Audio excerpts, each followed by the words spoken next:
Thank you. I'll give the floor to Mr. Bashir. Thank you, Mr. Cabrita, for the work you have done on the use of opt-outs of the Working Time Directive.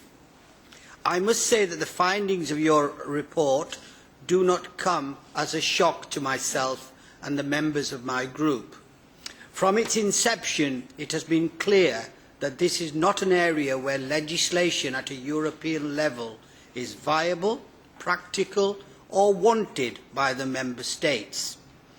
This was seen in the large number of member states who gained opt-outs when it was adopted. What we have learned today is that even in the 12 member states who would fully apply the directive, at least half have serious cases of not implementing it anyway. In addition to this, in member states where temporary derogations have expired, have been completely unable to implement the provisions.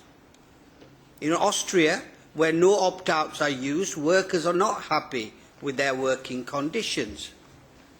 If we look at the graph on the share of workers working more than 48 hours per week, it was not in member states where the general opt-outs is used that we see the highest proportion of workers working over this limit. This is very telling. I think the conclusions that we can draw from this are very clear. We have a vast array of industries and sectors employing people on our continent, and they are concentrated differently among the member states.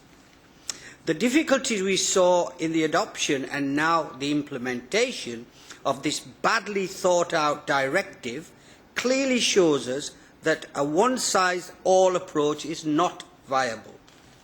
Having studied this in depth, would you not agree that legislation in this area is much better left at a member state level? Thank you.